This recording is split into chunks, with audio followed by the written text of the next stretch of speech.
இன்றைக்கி ஒரு diagram chart micro learning பார்த்துட்டு இருக்கோம். டயக்ராம் சார்ட் மைக்ரோ லேர்னிங்கில் என்னென்னா படம் பார்த்தா நம்ம கதை சொல்லணும். இன்ஜினியர்னா என்னென்னா படம் பார்த்தா கதை சொல்கிறோம் தான் இன்ஜினியர். ஒரு படத்தை வச்சு நம்ம கதை சொல்ல தெரியணும், அவன் தான் இன்ஜினியர். ஸோ நம்ம கூட டெக்னிக்கல் சாம்பியன் வைஷ்ணவன் இருக்காரு.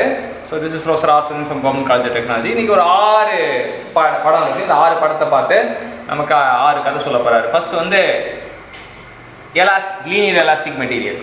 லீனியர் எலாஸ்டிக் மெட்டீரியலில் வந்து ஸ்ட்ரெஸ்ஸும் ஸ்ட்ரெயினும் கிராஜுவலாக இன்க்ரீஸ் ஆச்சு அப்படின்னா அதை வந்து லீனியர் எலாஸ்டிக் மெட்டீரியல்னு சொல்லி சொல்கிறாங்க. ஸோ லீனியர் எலாஸ்டிக் மெட்டீரியல்னா stress is directly proportional to strain அப்படின்றது தான் அர்த்தம். ஹூக்ஸ்லா பண்பு தெரிஞ்சிக்கலாம். ஸோ வந்து கிராஜுவலாக இதுவாகணும் அப்படின்றது தெரிஞ்சிக்கலாம். அதாவது அடுத்தது plastic, perfectly plastic material. Perfectly plastic மெட்டீரியலில் வந்து ஸ்ட்ரெஸ் வந்து கான்ஸ்டண்ட்டாக இருக்குது. ஒரு ஸ்ட்ரெஸ் வந்து குறிப்பிட்ட இதில் கான்ஸ்டண்ட்டாக இருக்குது. ஸ்ட்ரெயின் வந்து இன்க்ரீஸ் ஆகிட்டே போகுது. Strain keeps on increasing. அதாவது ஸ்ட்ரெஸ் வந்து ஒரு பர்டிகுலர் ஸ்ட்ரெஸ்ஸில் வந்து அது பாட்டு ஃபுல்லாக ஈல்டு கிடைச்சிக்கிட்டே இருக்கும். அது பாட்டு ஈல்ட் ஆகிட்டே இருக்கும்.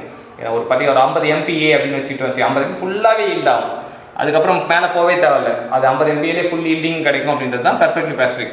பர்ஃபெக்ட்லி பிளாஸ்டிக்னா ஒரு constant full yielding, full strain, complete strain இல்லை அக்கர் அப்படின்றது தெரியும். Strain goes on increasing at particular stress, strain goes on இன்க்ரீசிங்னா அது பர்ஃபெக்ட்லி பிளாஸ்டிக். அடுத்து எலாஸ்டோ பிளாஸ்டிக்கில் வந்து ஒரு பாயிண்ட் வரைக்கும் ஸ்ட்ரெஸ்ஸும் ஸ்ட்ரெயினும் கிராஜுவலாக இன்க்ரீஸ் ஆகுது. அதுக்கப்புறம் வந்து ஒரு பாயிண்ட்டில் வந்து ஸ்ட்ரெஸ் வந்து கான்ஸ்டண்ட்டாக இருக்குது, ஸ்ட்ரெயின் மட்டும் இன்க்ரீஸ் ஆகிட்டு இருக்கு. ஸோ வந்து 2 எலாஸ்டிக் ரீஜனும் வருது, பிளாஸ்டிக் ரீஜனும் வருது. இது வரைக்கும் எலாஸ்டிக், அதனால் இது வரைக்கும் பிளாஸ்டிக். ஸோ அதனால் எலாஸ்டோ பிளாஸ்டிக் இரண்டும் கலந்த கலவை. நான் கடவுள் பாதி மிருகம் பாதி மாதிரி லீனியர் எலாஸ்டிக் பாதி, பர்ஃபெக்ட்லி பிளாஸ்டிக் பாதி, ரெண்டும் சேர்ந்த கலவைனாலும் அது எலாஸ்டோ பிளாஸ்டிக். இது நேச்சுரலாக நடக்க நிறைய மெட்டீரியல் இந்த எலாஸ்டோ பிளாஸ்டிக் வந்து நம்ம பார்க்கலாம். ஃப்ராக்சர் மெக்கானிக்ஸில் வந்து இது ரொம்ப இம்பார்ட்டண்டான கிராஃப் அப்படின்னு சொல்லலாம். அடுத்தது ஐடியலி ரிஜிட் அப்படின்னா என்ன? ஐடியலி ரிஜிட்டில் வந்து ஸ்ட்ரெயின் வந்து 0வாக இருக்கும், ஸ்ட்ரெஸ் வந்து இன்க்ரீஸ் ஆகும். எவ்வளோ ஸ்ட்ரெஸ் கொடுத்தாலும் நான் மாற மாட்டேன் அப்படின்னு அடம் பிடிச்சி வச்சுங்க. நீ ஒரு 10 வந்து போட்டு பயங்கரமாக ஒரு 10 குத்து குத்துரும், மாற மாட்டேன். 100 குத்து குத்துரும், மாற மாட்டேன். 1000 குத்து குத்துரும், மாற மாட்டேன். எவ்வளோ ஸ்ட்ரெஸ் கொடுத்தாலும் நான் வந்து டிஃபார்மே ஆக மாட்டேன் அப்படி அடம் பிடிச்சான் அப்படின்னா, ஸ்ட்ரெயின் ஆக மாட்டேன் அப்படி அடம் பிடிச்சாலும் அவன் தான் ரிஜிட் மெட்டீரியல். நான் ஸ்ட்ரெயினே ஆக மாட்டேன்டா, என்ன வேணால் பண்ணுங்க, நான் ஸ்ட்ரெயின் ஆக மாட்டேன் அப்படின்றவன் ஐடியல் ரிஜிட்.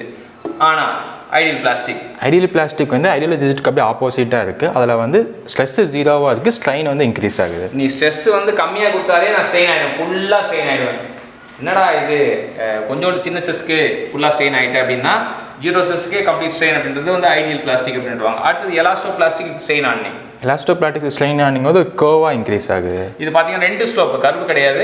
இது ஒரு ஸ்லோப்பில் இருக்கும், இது ஒரு ஸ்லோப்பில் இருக்கும். 2 இது வரைக்கும் குறிப்பிட்ட வரைக்கும் எலாஸ்டிக்காக இருக்கும். அப்புறம் எலாஸ்டிக் மட்டும் அப்படியே ஸ்லோப் மட்டும் மாறும். அது வந்து எலாஸ்டோ பிளாஸ்டிக் ஸ்ட்ரெயின் ஆனிங். இது ஏன் ஸ்லோப் மாறுது அப்படின்னு பார்த்தீங்கன்னா இந்த ஸ்ட்ரெயின் ஆர்டனிங்னால தான் ஸ்லோப் மாறுது அப்படின்னு தெரிஞ்சுக்கலாம். ஸ்லோப் மாறுறதுக்கான காரணம் வந்து ஸ்ட்ரெயின் ஆர்டனிங்.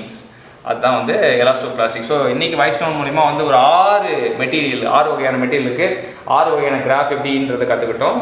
Thank you champions.